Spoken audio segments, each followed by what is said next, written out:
Obrigado pelo convite, prazer estar aqui, né? Então, meu nome é Enzo Mariano, né? Sou professor da Unesp,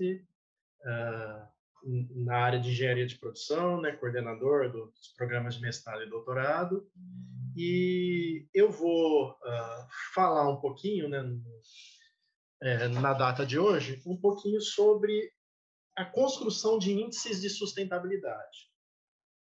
Né? Quando eu recebi o convite, né, para participar, né, para fazer essa apresentação, né, num grupo de produção mais limpa, né, eu até fiquei um pouco receoso, porque eu trabalho bastante com a questão mais macro da sustentabilidade, com a construção de índices de sustentabilidade. Né? E é isso que eu vou falar um pouquinho no dia de hoje, né, falar um pouquinho sobre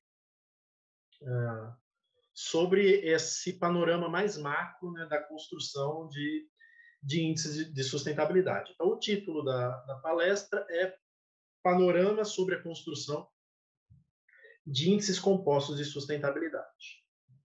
Bom, o que eu vou falar, né, a agenda dessa apresentação, então eu vou começar falando um pouquinho sobre o que é desenvolvimento sustentável, sustentabilidade, todas essas definições do ponto de vista mais macro.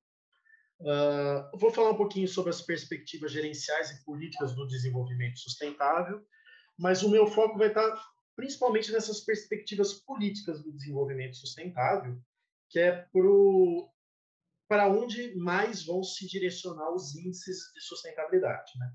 É para essas implicações mais políticas e mais macro. Depois eu vou falar um pouquinho sobre índices compostos, né? O que significa essa palavra índices compostos, como que eles funcionam. E, por fim, eu vou falar um pouquinho de alguns artigos, né, de índices compostos de sustentabilidade que foram desenvolvidos no meu grupo de pesquisa, né, por mim e por outros pesquisadores lá que fazem parte do meu grupo de pesquisa. Né?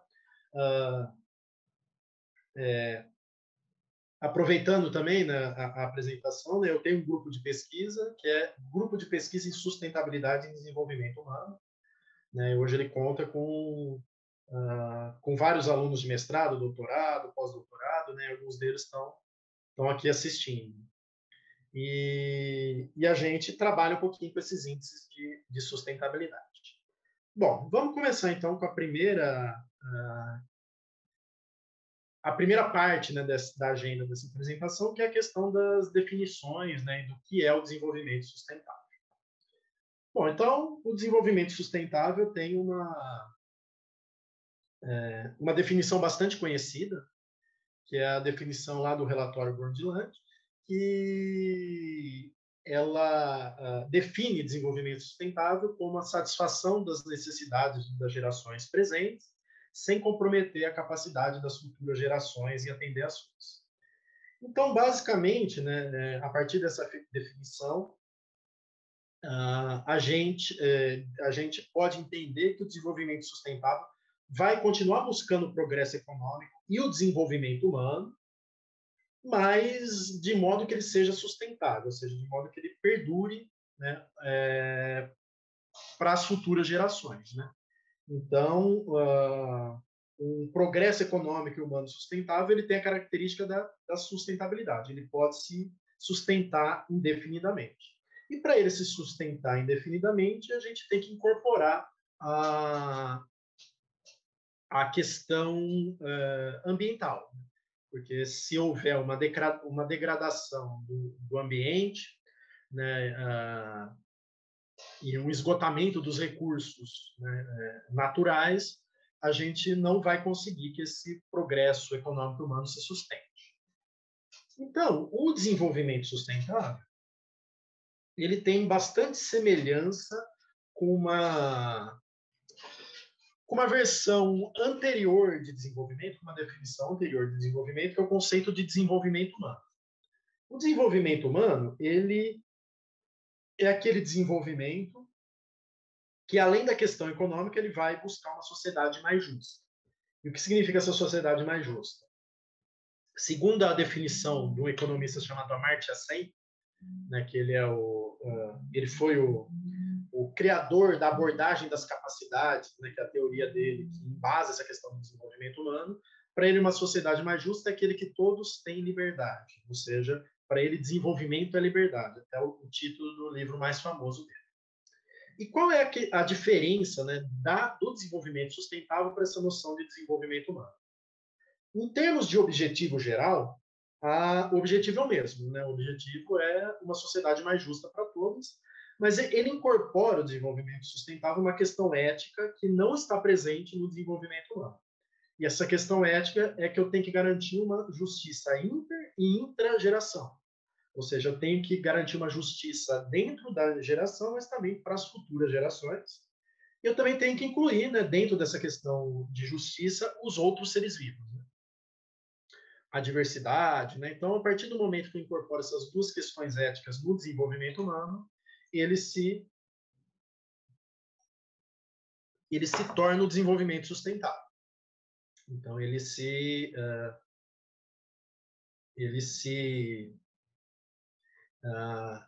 pode ser definido como desenvolvimento sustentável. E para garantir essa questão ética, né, a gente deve incluir a dimensão ambiental no conceito de desenvolvimento. Né? Então, dado que mudanças climáticas e esgotamento de recursos naturais acabam impactando as futuras gerações.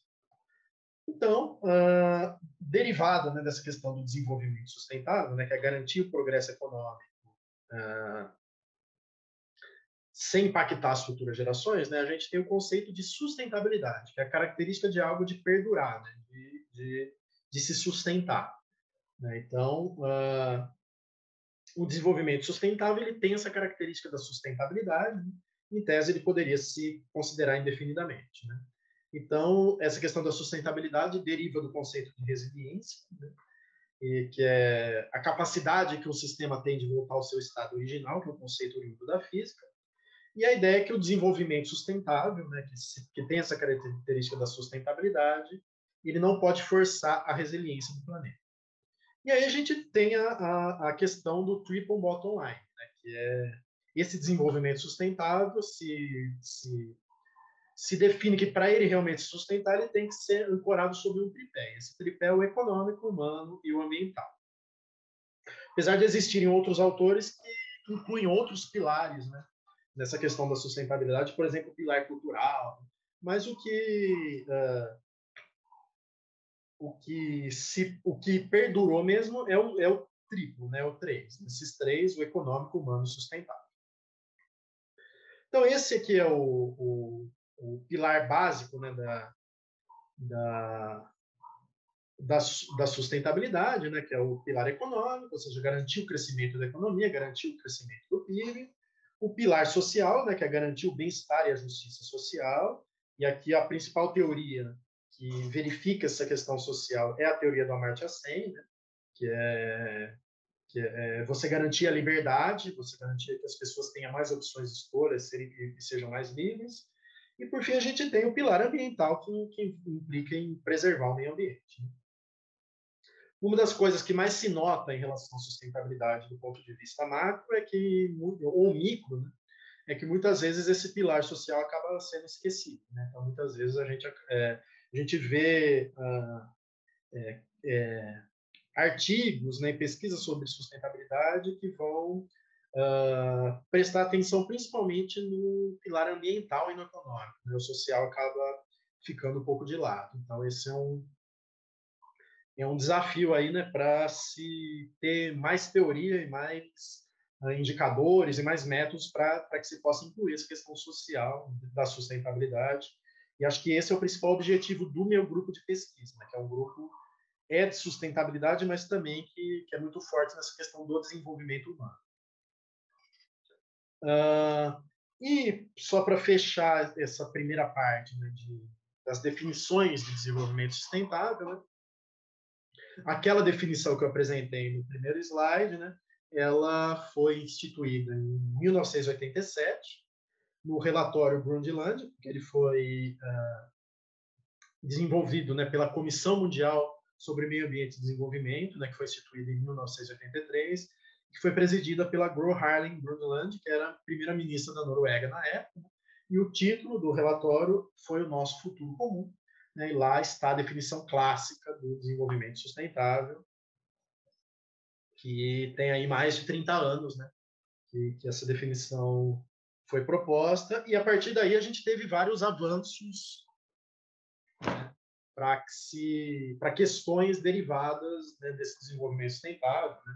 Então, a gente teve lá a conferência no Brasil, né, a Eco 92, a gente teve a Rio Mais 10 e a Rio Mais 20 depois, né, que foram conferências internacionais. A gente tem as COPs, né? Teve uma série de desdobramentos, né, que esse desenvolvimento sustentável teve, né, a partir dessa noção de desenvolvimento sustentável. Bom, então essa foi a primeira parte, né, que é a definição geral de sustentabilidade, que já que a gente vai falar de índices de sustentabilidade, e eu vou falar um pouquinho mais disso mais para frente, né? Uma das coisas mais importantes quando a gente vai construir um índice é saber exatamente a definição e a teoria por trás daquilo que a gente está medindo. Então, se a gente vai falar de desenvolvimento sustentável, de sustentabilidade, tem que saber muito bem as definições e todas as teorias por trás antes de qualquer tentativa de medir. Ou pode acontecer, né, daquilo da gente falar que mede um índice de sustentabilidade e esquecer do social. Então, essa parte de definições é bastante importante. Agora, falar um pouquinho dos desdobramentos. Né? Então, a partir do momento, né, que o desenvolvimento sustentável ele foi proposto, né, há uma série de desdobramentos, né, que a partir desse conceito eles acabam aparecendo. Né? Então, eu acho que o grupo de vocês, né, está bem relacionado a vários desses desdobramentos. Né? E que eu não vou falar porque não é o foco da palestra, né? Mas alguns exemplos de alguns desdobramentos do ponto de vista mais empresarial e mais da produção. Né? Por exemplo, é o 3R, né, que é essa tentativa de reduzir, reutilizar e reciclar, que é fazer análise do ciclo de vida dos produtos, quer fazer o projeto do produto já pensando no meio ambiente, né, que é o ecodesign, quer se preocupar com a produção mais limpa, né, uma produção que gere menos resíduos, né, quer se preocupar com a questão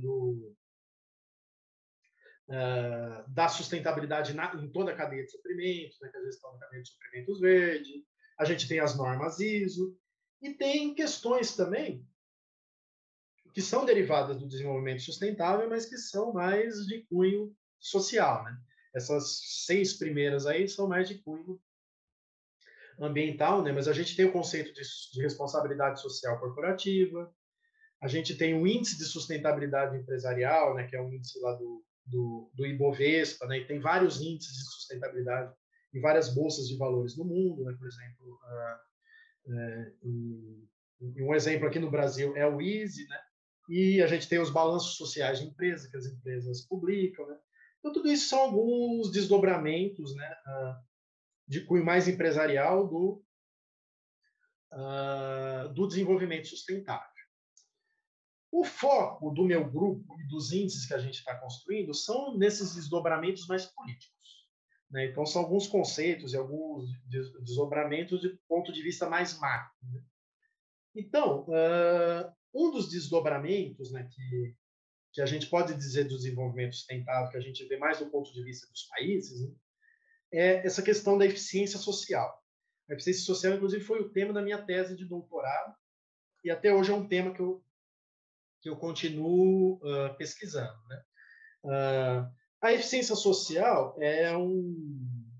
ela invoca uma parte da sustentabilidade, mas basicamente a parte ambiental. Né? Então, ou melhor, basicamente a parte social, né? O pilar social da sustentabilidade. Então, a eficiência social é a razão entre os benefícios sociais alcançados e o PIB. Né? É o quanto que o PIB quanto que aquilo que foi produzido se converte, quão eficientemente ele se converte em benefícios sociais, né? Então, esse é o conceito de eficiência social. A gente tem um conceito um pouco mais conhecido, que é o conceito de ecoeficiência. Ecoeficiência, a gente pode avaliar ela tanto do ponto de vista micro, né? A gente pode ver a ecoeficiência em termos empresariais, mas também a ecoeficiência do ponto de vista macro, né? Que é a questão da relação, né, entre o que foi produzido, o PIB, e os impactos sociais. Né? Então, o quanto que a gente gastou em termos de ambiente, por exemplo, para se produzir aquele determinado bem e serviço. Né? Então, a eficiência ela vai buscar maximizar a produção sem prejudicar o meio ambiente. Então, no caso, seria uma divisão entre o valor daquilo que foi produzido e as emissões de CO2, por exemplo, né, que é um exemplo de questão ambiental. Já a eficiência social é a questão dos benefícios sociais divididos pelo PIB, né? Quer dizer, o quanto que eu consigo aproveitar minha riqueza econômica para gerar benefícios sociais, para gerar liberdade para as pessoas. Também do ponto de vista mais macro e mais político, a gente tem o crédito carbono, né, que é a questão da redução certificada de emissões, né, que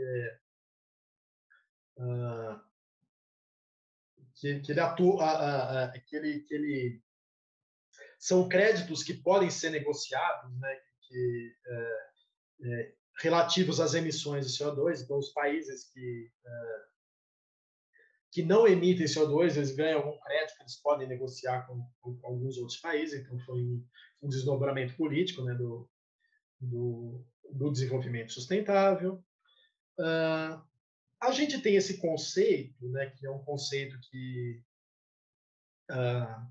meu grupo de pesquisa está trabalhando bastante, né, que é esse conceito de justiça climática, que é um desdobramento político, que ele foi definido numa COP, né, que é a questão da gente discutir, né, os impactos e responsabilidades das mudanças climáticas. Né? Então, o que se percebeu nessa questão da justiça climática é que quem mais sofre os impactos das mudanças climáticas é quem menos contribui para as emissões. Então, os países que mais contribuem com as emissões é aqueles que estão mais protegidos, né, das causas, das consequências das mudanças climáticas. Então, esse conceito de justiça climática, ele visa estudar essa questão das causas e consequências das mudanças climáticas. Né? Então, quem é responsável pelas mudanças climáticas e como a gente pode fazer a adaptação dos países mais vulneráveis, né, para se adaptar a essas mudanças climáticas. E a gente tem o conceito de economia circular, né? Ele pode ser visto tanto do ponto de vista micro, do ponto de vista meso, mas também pode ser visto do ponto de vista macro, né? Que é um modelo econômico em que a gente tenta buscar que os materiais vão permanecer dentro do sistema o maior tempo possível. Né? Então, envolve questões de reciclagem, reuso, compartilhamento, servitização, parques ecoindustriais, né? Então, tudo isso está envolvido nessa questão da economia circular. Então, é outro ponto que meu grupo de pesquisa está trabalhando um pouquinho. Então, a gente está trabalhando na proposição de um índice macro, né, que permita avaliar, de ponto de vista macro, a economia circular, né, dos países. E também tem esse índice de justiça climática. Outro ponto de vista macro, né, que a gente não pode deixar de falar, outro desdobramento mais macro do desenvolvimento sustentável, são os Objetivos de Desenvolvimento Sustentável da ONU. Né? Só para contextualizar, antes a gente teve os Objetivos de Desenvolvimento do Milênio, né, eles foram propostos lá na ONU no ano 2000, foi assumido lá pelos líderes mundiais no ano 2000, e eles eram compostos por 8 objetivos, né, que se desdobravam em 22 metas que tinham que ser atingidas até em 2015. Então, em 2015, se fez um balanço desses objetivos de desenvolvimento do milênio e se propôs as ODS, né, as famosas ODS, que são os Objetivos de Desenvolvimento Sustentável. E agora eles não são mais 8, são 17, né, e eles se desdobram em 169 metas e devem ser atingidos até em 2030. Então, foram lançados em 2015 para ser atingidos até em 2030. Esses são os objetivos de desenvolvimento sustentável, e eles balizam, acho que, as principais pesquisas sobre desenvolvimento sustentável. Até uma coisa que eu vi hoje, eu estava dando uma olhadinha no Scopus, né? O Scopus agora tem uma abinha que ele mostra quais objetivos de desenvolvimento sustentável o seu artigo se relaciona. Então, se o artigo tem alguma relação com algum objetivo, com alguma ODS, o Scopus está apontando, né? Então, são bastante importantes, né? Vai desde a erradicação da pobreza, erradicação da fome, ter uma saúde de qualidade, uma educação de qualidade, igualdade de gênero é um tema também que está sendo bastante trabalhado no meu grupo de pesquisa, né? Então, a gente está propondo indicadores e analisando um pouquinho de desigualdade de gênero, água limpa e saneamento, energias renováveis, questão de emprego e crescimento econômico, de inovação e infraestrutura, de redução das desigualdades, de consumo responsável, né, de questão de cidades sustentáveis, de mudanças climáticas, da vida embaixo d'água e da vida sobre a terra, de paz e justiça, e a questão mais de parcerias nessas metas, né? Então, as ODS, em comparação com as ODMs, né, com os Objetivos de Desenvolvimento do Milênio, eles incorporam muito mais a questão social, né? Então, os Objetivos de Desenvolvimento do Milênio, eu acabei não colocando um slide com eles aqui para não ficar uma apresentação muito longa, mas eles eram muito mais focados na questão puramente ambiental e nessa visão ambiental da sustentabilidade. Agora está muito mais equilibrado, né? Objetivos sociais e ambientais e também o econômico, né, que é a questão do crescimento econômico. Bom, dado esses vários desdobramentos, né, políticos e empresariais do desenvolvimento sustentável, como a gente mensura esses diferentes fenômenos, né? Como que a gente pode mensurar essas questões da sustentabilidade? Uma forma bastante importante de se fazer isso, né, é utilizando o que a gente chama de índices compostos. Índices compostos são indicadores que unem vários indicadores num só. Então, eles combinam vários indicadores parciais no indicador global. Então, eles sintetizam uma série de indicadores diferentes no único valor. Então, o índice composto, ele serve principalmente para a gente medir fenômenos complexos. O que são esses fenômenos complexos, né? São fenômenos que eles não podem ser mensurados por uma única dimensão e por um único indicador. Ou seja, são fenômenos que envolvem múltiplos aspectos, que envolvem múltiplas dimensões. Então, são fenômenos que a gente chama de multidimensionais. Então, a gente tem vários exemplos de fenômenos multidimensionais. A sustentabilidade que a gente está falando é um desses exemplos. Mas a gente tem outros, né? A gente tem o desenvolvimento humano, é multidimensional. O conceito de felicidade, ele pode ser medido de maneira unidimensional, mas também de maneira multidimensional. O conceito de qualidade de vida, né? Então, todos esses conceitos, eles são fenômenos complexos que eu preciso de diferentes fatores para poder expressar esses fenômenos, né? E tudo aquilo que a gente viu de desdobramentos da sustentabilidade também.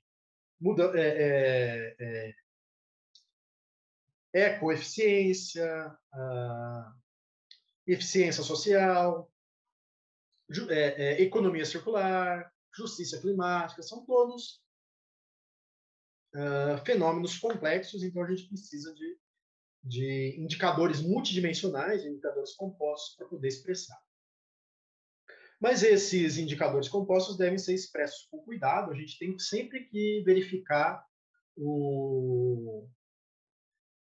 a gente tem sempre que verificar o modo como ele foi construído, o método de construção, para a gente poder avaliar, né, esses índices compostos de sustentabilidade. Para falar um pouquinho, né, sobre essa construção de índices compostos de sustentabilidade, eu vou falar um pouquinho do trabalho desse autor chamado Boising, que foi publicado em 2002, né, no artigo na revista Social Indicators Research, e ele é um professor lá da África do Sul. E a partir de vários indicadores compostos de desenvolvimento, ele construiu um framework, ele construiu um passo a passo, né, um modelo conceitual de como se construir e avaliar um índice composto. Então, analisando um pouquinho as etapas de construção, né, que ele propõe, né, eu acho que vai ser interessante para se entender mais ou menos, né, o que é necessário para se construir um índice composto de sustentabilidade. Então, o primeiro passo, né, para a gente construir um índice composto, né, é avaliar o conteúdo desse índice composto. Então, é extremamente importante definir muito bem o que eu quero medir a partir do índice composto. Então, eu preciso definir muito bem, né, qual vai ser o escopo do meu índice composto. Né? Então, o que ele vai englobar, o que ele não vai englobar, ou seja, o que vai ficar dentro, o que vai ficar fora, quais dimensões que eu vou abranger com esse índice, quais eu não vou. Né? Então, para a gente entender o que é esse índice composto, a gente tem que definir muito bem o que a gente está medindo. Então, se eu quero medir justiça climática, é uma coisa. Se eu quero fazer um índice de economia circular, é uma outra coisa. Se eu quero fazer um índice de ecoeficiência, é uma outra coisa. Então, apesar de serem todos conceitos derivados dessa ideia de desenvolvimento sustentável, né, cada um deles é diferente, cada um deles tem um modelo conceitual e uma teoria, né, e é fundamental eu entender isso, entender essa teoria que está por trás, né, para poder definir o escopo, né, e o que esse artigo do Boise chama de conteúdo do índice composto, do que vai estar dentro desse índice composto. Feito isso, né, definindo, né, muito bem aquilo que eu quero medir, né, tendo uma teoria por trás, né, aí a gente pode passar para as etapas de construção dos índices compostos. E ele define, né, essas etapas da construção do índice composto em 5 etapas. Né? Primeira etapa, etapa de seleção de indicadores. Segunda etapa, etapa de normalização ou escalonamento. Terceira etapa, etapa de ponderação. Quarta etapa, etapa de agregação. E a quinta etapa, etapa de validação. Eu vou falar rapidamente, né, sobre cada uma dessas etapas, né, e vou dar um foco maior justamente nessa etapa aqui de ponderação, que é a questão dos pesos. Porque isso se relaciona diretamente, né, com os índices que estão sendo construídos lá pelo meu grupo de pesquisa. Mas vamos passo a passo. Né? Então, a primeira etapa, né, seleção de indicadores. Então, a partir do momento, né, que eu defino exatamente o que eu quero medir, né, eu preciso selecionar os indicadores. E aí acho que é legal fazer uma pequena definição, né, dessa questão dessa diferença entre teoria, definições e indicadores. Então, a teoria é a definição conceitual do que vai ser medido.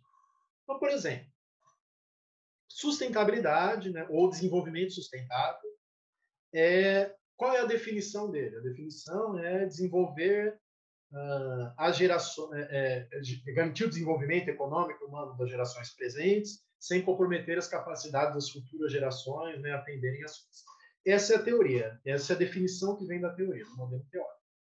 A partir disso, né, a gente define quais são os diferentes aspectos, né, que eu preciso medir, né, para ter um bom índice de sustentabilidade. Então, eu preciso medir educação, eu preciso medir saúde, eu preciso medir emissões, eu preciso medir pegada ecológica, eu preciso... Então, todos esses diferentes aspectos, né? Eu preciso medir a questão econômica, a questão da renda, né?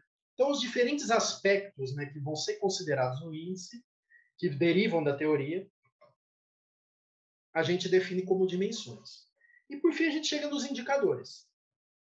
O que são indicadores? São as dimensões quantificáveis.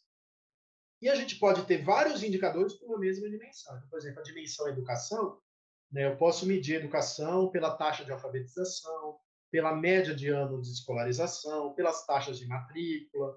Eu posso usar o desempenho dos estudantes num determinado tipo de exame, né, por exemplo, no ENAD ou no PISA. Né? Então, são diferentes formas, diferentes indicadores para se quantificar uma mesma dimensão.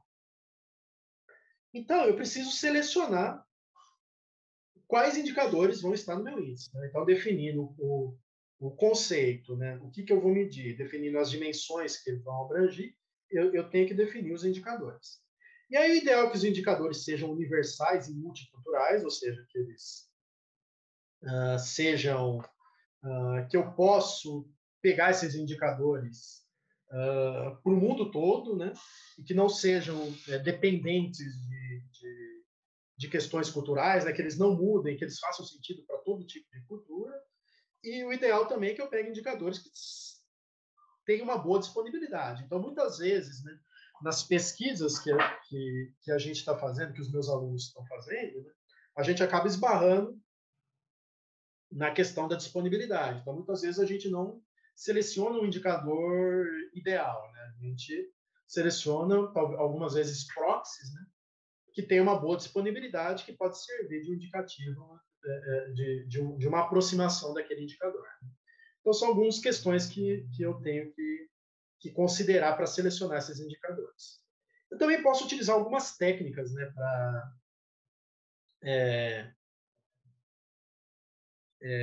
para selecionar esses indicadores. Né? Então, eu posso, por exemplo, utilizar análise de correlação, fazer uma matriz de correlação e eliminar alguns indicadores que são redundantes. Às vezes eu tenho, por exemplo, 2 indicadores de educação que medem basicamente a mesma coisa, eles são altamente correlacionados. Então, não tem sentido eu manter os 2 no índice composto. Né?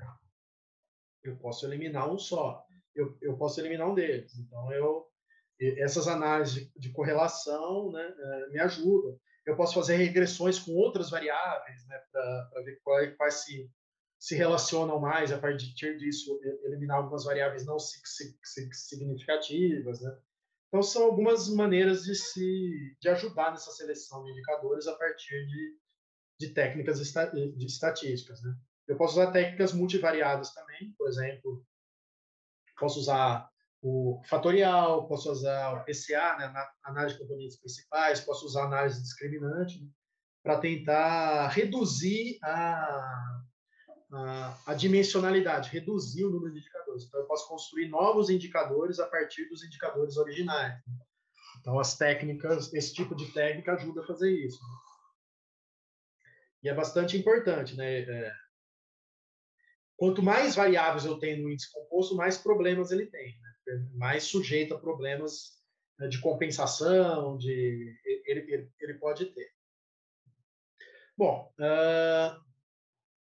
feita a seleção, a gente vai para a etapa de escalonamento ou normalização. Ou seja, eu vou ter vários indicadores, cada um deles numa unidade de medida. Né? Então, esse processo de colocar todos os indicadores na mesma escala de medida, né, é o que a gente chama de escalonamento ou normalização.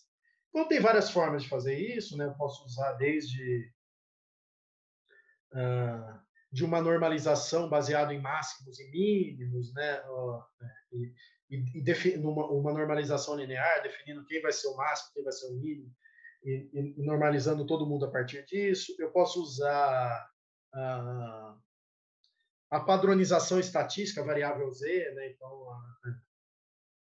a partir da média e do desvio padrão da variável, eu normalizo, né? Existem ferramentas, né? Por exemplo, a análise envoltória de dados, que eu utilizo nos meus indicadores. Eles não precisam de normalização,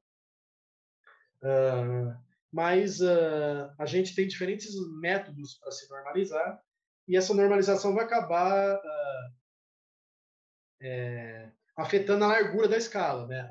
A distância entre o maior e o menor vai estar diretamente impactada por essa normalização. E a normalização vai acabar afetando também o poder de discriminação do índice, né? Então,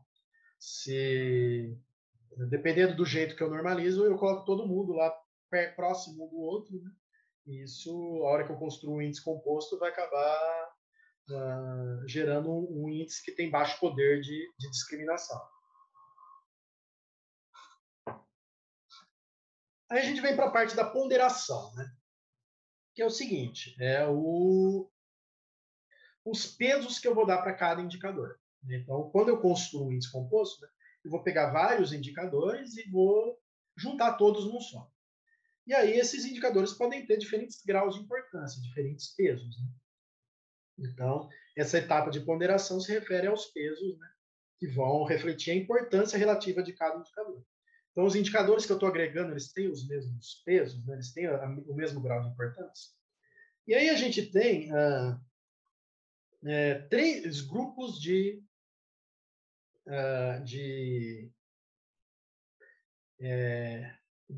técnicas, né, que podem ajudar na ponderação, né? Então, a gente tem as abordagens positivas, que são derivadas dos próprios dados e não se baseiam em qualquer juízo de valor. A gente tem as abordagens normativas, que dependem exclusivamente de juízos de valor, e as híbridas, que mesclam as duas abordagens. Então, eu vou falar um pouquinho de cada uma dessas 3 abordagens, né? Eu acho que isso é interessante. Então, alguns exemplos, né, de abordagens positivas, né? Eu posso ter essa abordagem positiva baseada em frequência. Então, por exemplo, baseado na distribuição de cada dimensão. Então, eu posso dar mais peso para aquela dimensão onde os países são melhores, para aquelas dimensões que mais aparecem. Ou dar mais peso para aquelas dimensões que são que os países menos se destacam, para as dimensões que são menos frequentes.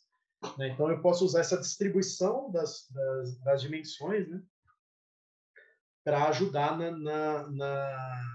na distribuição de pesos. Né? Eu posso usar também análises estatísticas, né, para definir os pesos. Né? Então, eu posso construir, né, peso baseado em análise de componentes principais, em equações estruturais, em análise fatorial. Então, eu posso derivar os pesos dessa abordagem estatística.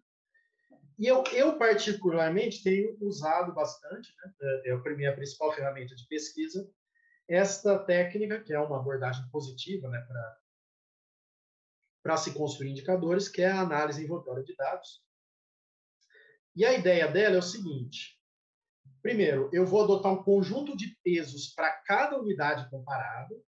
Então, se eu estou comparando Brasil, China, Rússia, então o Brasil vai ter um conjunto de pesos, a China outro conjunto de pesos, a Rússia um conjunto de pesos. Então, vão ser pesos diferentes para cada indicador. E vão ser os pesos mais vantajosos para cada unidade. Então, o Brasil vai dar os pesos que são mais vantajosos para ele, a Rússia vai dar os pesos que são mais vantajosos para ela, a China os pesos que vão ser mais vantajosos para ela. Então, vão ter conjuntos de pesos diferentes, né, para cada unidade, baseado naquelas que são mais vantajosas para ela. Então, e a DEA tem outras vantagens, por exemplo, a não necessidade de normalização, né, que é um elemento a mais de subjetividade, né, que a gente incorpora no índice. Né? Então, ela tem várias vantagens, tem algumas desvantagens, né? Mas e outra grande vantagem dela é que ela é bastante interessante para a gente construir índices compostos de eficiência. Então, índice composto de eficiência é aquele que a gente relaciona outputs e inputs, né? Relaciona entradas divididos por saídas, né? Então, isso é o tipo de eficiência. E a ideia é particularmente, a análise rotatória de dados é particularmente interessante para esse tipo de índice, né? Bom, as normativas, né? Usar pesos iguais, né? Por exemplo, o IDH usa pesos iguais, mas ele é uma abordagem normativa porque é uma construção puramente arbitrária. Então, se definiu que pesos iguais seriam a melhor maneira de se agregar o IDH, mas não se tem nenhuma teoria, nenhuma explicação para isso. A gente pode ter muitos métodos, né, baseado em opiniões de especialistas, inclusive com o uso de análise multicritério, por exemplo, usando o AHP, né, então, que ajuda essa definição de pesos. A gente tem essa abordagem de pesos baseados em preços, né, de tentar precificar, né, até coisas que não são precificáveis, né.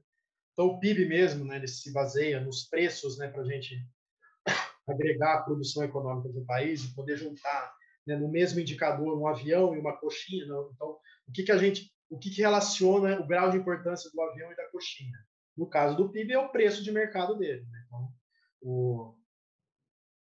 o avião vale mais do que a coxinha, tanto quanto o preço de um avião é maior que o preço de uma coxinha. Então, se usa os preços monetários, né?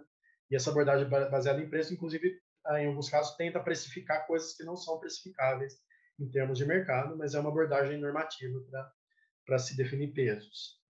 E a gente tem algumas abordagens híbridas, né, que elas não são nem normativas nem positivas. Por exemplo, aquelas baseadas em surveys. Né? Então, eu defino os pesos fazendo uma survey com uma grande quantidade de pessoas. Né? Então, é um pouco normativo, porque se baseia em opiniões, né? Mas não são opiniões de especialistas, né? São opiniões de um grande número de pessoas, né? E a partir disso eu trabalho quantitativamente para se extrair os pesos dessas abordagens da população. Né? O Amartya Sen, ele fala que ele é um crítico, né, dessa questão dos pesos iguais do IDH, e ele diz que a melhor maneira de se ter pesos ideais para o IDH é fazendo essas surveys, né? Usando essa abordagem e verificando, né, os pesos para as pessoas em diferentes culturas, em diferentes países. Mas isso nunca foi feito. Né? Mas ele aponta que seria a melhor forma de se extrair os pesos para o IDH. Bom, aí a gente passa para a etapa de agregação, né? Que é como os indicadores são agrupados para se formar um índice, né? Como eles são juntados para se formar um índice. Né? A maneira mais comum de se fazer isso é usando uma média, né? Que é essa agregação aditiva. Mas o IDH, por exemplo, desde 2010, ele passou a fazer uma abordagem multiplicativa, ele passou a fazer a média geométrica entre os índices. Né? E qual é a grande vantagem da média geométrica? Qual é a diferença entre média aritmética e média geométrica? A média aritmética implica em substituição perfeita. Então, implica que eu posso compensar 100% um determinado indicador por outro. Né? Então, eu posso reduzir o indicador a zero, que a média vai continuar dando um valor. Já a média multiplicativa, né, ela não implica em substituição perfeita. Eu jamais vou conseguir substituir 100% um indicador por outro. Porque se um dos indicadores for zero, a média geométrica vai acabar sendo zero também. Então, a média geométrica tem a característica de punir discrepâncias entre os países. Né? A análise envoltória de dados, ela usa a abordagem aditiva, né? A média aritmética, apesar de ter alguns modelos multiplicativos ligados à DEA também. Mas o mais comum, né, mas esses modelos têm alguns problemas, então o mais comum. E a abordagem clássica da análise envoltória de dados é a abordagem aditiva. E, por fim, a gente tem a etapa de validação. Né? Então, para a gente construir um índice, né, é interessante que eles passam por um processo de validação, e a gente tem etapas de validação interna e validação externa. Então, o que é a validação interna? Por exemplo, a análise de sensibilidade é um exemplo.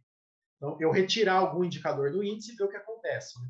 o quanto que esse índice é sensível a determinados indicadores e fazer uma correlação entre os índices e os indicadores que eu estou agregando vai ajudar a verificar se tem um determinado índice, um indicador que está representando mais esse índice, que está aparecendo de forma mais forte nesse índice, né? Qual é o indicador que ele é mais sensível e menos sensível. Então, são etapas de validação interna. E a validação externa é eu pegar um determinado indicador que eu sei de antemão, por teoria, que deveria ter uma correlação, né, com aquele indicador que eu quero construir, né, e verificar, né, se existe uma relação entre esse indicador externo e o índice que eu construí. Né? Então, são etapas de validação, né, que é importante que o índice que eu construir passe. Bom, então, determinadas essas etapas, né, da construção de um índice, né, a gente vence mais um tópico lá da agenda, né, que é essas etapas de construção. Para a gente finalizar, eu vou falar de maneira bem rápida, né, de alguns exemplos de índices compostos, né, de sustentabilidade, relacionado a aspectos da sustentabilidade, que foram publicados lá pelo meu grupo de pesquisa nos últimos anos. Né? Então, a gente tem o índice de eficiência social, que eu falei para vocês que foi derivado da minha tese de doutorado, mas que no ano de 2020, né, ele foi... a gente publicou um artigo atualizando essa questão da eficiência social, né, e dando novos desdobramentos para isso. Né? A gente trabalhou também com ecoeficiência, né, com eficiência energética. Né? Esse artigo, então, ele foi publicado original no Journal of Operational Research Society, 2014, e atualização no Social Indicator Research, no 2020. A gente propôs um índice de ecoeficiência e eficiência energética, né, no Journal of Cleaner Production, em 2016. O índice de justiça climática saiu ano passado, está escrito errado ainda, mas na Ecological Economics, né, no Journal Ecological Economics, no ano de 2021. E a gente também propôs um índice de logística de baixo carbono, né? Tudo isso relacionado a países, né? Tudo isso relacionado a uma perspectiva macro, né? No Journal of Cleaner Production, em 2017. Bom, esses índices têm várias questões técnicas, né, que não vale a pena entrar em detalhes, mas eu queria dar um panorama geral sobre cada um deles. Né? Então, começar com esse índice de ecoeficiência dos países. Né? Então, esse índice de ecoeficiência, a gente usou como... Foi um índice de eficiência, né? Então, índice de eficiência relacionam inputs e outputs. Então, a gente adotou como único output o PIB, e como inputs a força de trabalho, a formação bruta de capital fixo, né? Que são dois inputs, vamos dizer assim, clássicos de uma função produção, né? A função produção, né? É o PIB, né? Explicado pelo capital e pelo trabalho. Então, a gente usou esses dois inputs da função produção e usou mais dois inputs ambientais, né? Que é o consumo de energia e emissões de CO2. A gente ainda fez um desdobramento, né, que eu não coloquei aqui no slide, mas nesse mesmo artigo, de a partir dessa variável de consumo de energia, de uma coisa chamada folga, né, que esse índice que a análise voltora de dados traz, né, a gente também derivou um índice base de eficiência energética, né, a partir desse índice de ecoeficiência. Mas esse índice de ecoeficiência, então, a gente fez exclusivamente para os países do BRICS e do G7, fez numa janela de vários anos. Né? E uma das coisas que a gente descobriu foi que os países do G7 tinham um desempenho muito melhores que o do BRICS. Né? Os que mais se destacaram foram França, Itália e Canadá, mas dos BRICS, o Brasil foi o destaque. Né? Então, o Brasil, dentre os países do BRICS, acabou tendo o maior destaque nesse índice de ecoeficiência que a gente propôs. O índice de eficiência social,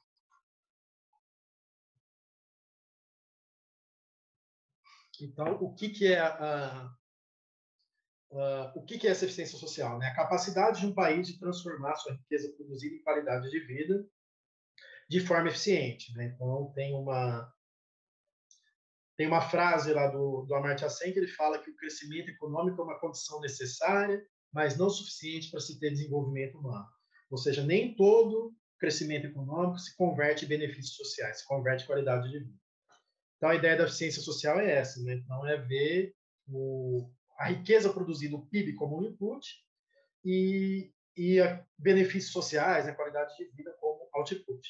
No trabalho lá de 2014, né, a gente propôs um índice mundial de eficiência social, pegou 10 variáveis de qualidade de vida, né, que vão desde expectativa de vida, mortalidade infantil, ano de escolarização, expectativa de vida escolar, variáveis de desigualdade, pegou o Gini, pegou variáveis de desigualdade de gênero, pegou taxa de violência urbana, pegou taxa de assassinato, pegou saneamento básico, e mais duas agora que eu não estou lembrando, né? Mas foram 10 indicadores de qualidade de vida, né? Em função do PIB. E aí, a grande surpresa é que a gente chegou nesse ranking. Né? Então, a gente pegou até que o assunto está bem em voga agora com a guerra lá da Ucrânia, né? Que as ex-repúblicas soviéticas acabaram tendo um destaque grande nessa questão da eficiência social. A Armênia, né? Acabou sendo o primeiro, né? Mas tem Montenegro, Albânia, Jordânia, Geórgia, foram os principais países, né? Porque eles têm um nível social razoável, não um nível social excelente, né? Como a União Europeia e como os Estados Unidos, né? Mas eles têm um nível social bastante razoável para o PIB que eles têm. Então, eles acabaram se destacando aí na eficiência social. No artigo de 2020, né, foi feita uma atualização e aí a gente fez a eficiência social das regiões brasileiras. Então, a gente fez as mesorregiões brasileiras e fez a eficiência social delas e fez um índice derivado chamado de CIASE, né, que é o Índice de Capacidades Ajustado pela Eficiência Social, que a gente pegou o IDH vezes a eficiência social. Então, quer dizer, o país ele tem que ter um nível bom de eficiência social, ele tem que ter um nível social bom, mas também tem que ter um nível bom de eficiência social. Então, a gente multiplicou a eficiência social pela própria qualidade de vida do país. Né? Então, pegou a qualidade de vida vezes a eficiência social e derivou esse índice chamado CIASE. Né? Esse artigo aqui, né, de justiça climática, a gente publicou, foi um dos mais recentes, foi em 2021, publicou na Ecological Economics, né? E, de novo, né, tudo parte da definição, né? Tudo parte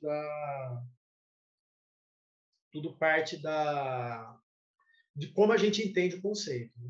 Então, a gente definiu, né, e teve até um trabalho que foi publicado na Cleaner Production, um trabalho de revisão sistemática sobre justiça climática, né, que esse trabalho que foi publicado na Cleaner sobre justiça climática embasou um conceito de justiça climática como sendo a dupla relação entre ações climáticas de adaptação e mitigação, e desenvolvimento humano. Né?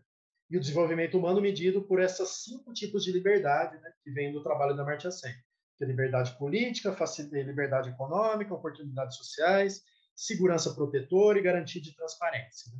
E a justiça climática é essa dupla relação, quando eu tenho esse ciclo virtuoso, né, entre ações climáticas de adaptação e mitigação gerando desenvolvimento humano e desenvolvimento humano gerando essas ações climáticas.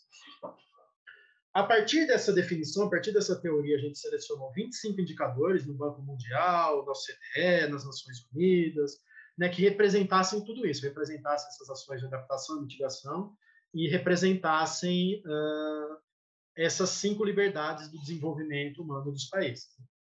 E aí a gente fez a ida e a volta, né? Então a gente fez o desenvolvimento humano gerando ações climáticas. A gente viu a eficiência, né, dos países que tinham mais ações climáticas, dado o seu nível de desenvolvimento humano, e os países que tinham mais desenvolvimento humano, dado o seu nível de ações climáticas. Então, a gente chamou isso de índices parciais. Né? Então, a Dinamarca e a Suécia, por exemplo, são os que têm mais desenvolvimento humano, dado o seu nível de ações climáticas. E Mônaco, Costa Rica, por exemplo, é os que têm mais ações climáticas, dado o seu nível de desenvolvimento humano. A justiça climática é a multiplicação desses dois, né? A multiplicação desses índices parciais. Então, a partir disso, a gente conseguiu definir um índice de justiça climática. E aí está bem pequeno, né? Acho que vocês não vão conseguir enxergar, mas os países, né, que têm maior nível de eficiência climática, segundo esse índice, é a Finlândia, Nova Zelândia, Suécia, Suíça e Islândia. São os 5 primeiros, né, em termos de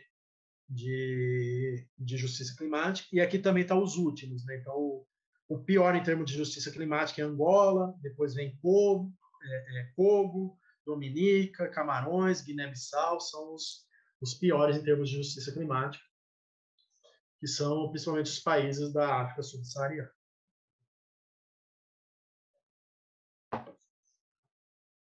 E o último, né, que eu queria apresentar, né, é esse índice de performance logística de baixo carbono, publicado também na Cleaner Production, né? E basicamente a gente usou como inputs as emissões de CO2 no setor de transporte. Então, no Banco Mundial a gente conseguia achar essa estatística, né, o quanto que o país emitiu, né, de CO2 só no setor de transporte. E como outputs, a gente pegou o PIB e 6 componentes do LPI, né, que é o Logistic Performance Index, né, que é o índice de performance logística, que é um indicador que ele quantifica a qualidade, né, da logística de diferentes países. Né? E ele é definido em 6 dimensões. Então, como outputs, a gente acabou pegando todos esses 6 componentes do LPI. Né? Então, como melhores países do ranking, a gente tem Suíça, Japão e Estados Unidos, mas também tem Benin e Togo. Né? Então, são países de excelente nível logístico, né? Como os americanos, por exemplo, né? Mas também tem países que têm um nível logístico não tão bom, né? Mas em compensação emitem muito pouco CO2. Né? Por exemplo, Benin e Togo acabaram aparecendo, né, em primeiro lugar. Mas nesse artigo a gente tem várias análises derivadas também. Né? Então eu só peguei o ranking geral, né? Só por curiosidade, o Brasil acabou ficando em 55º lugar nesse ranking desse índice de performance logística de baixo carbono. Bom, então era isso, né, que eu preparei, né? Tentei assim, me restringir a essa 1 hora e falar um pouquinho sobre essa questão de indicadores mais macro, né, que a gente tem trabalhado. E aí eu fico à disposição. Então, agradeço muito o convite, né, e para poder falar um pouquinho, né, dessas coisas que o meu grupo de pesquisa vem trabalhando. Então, muito obrigado.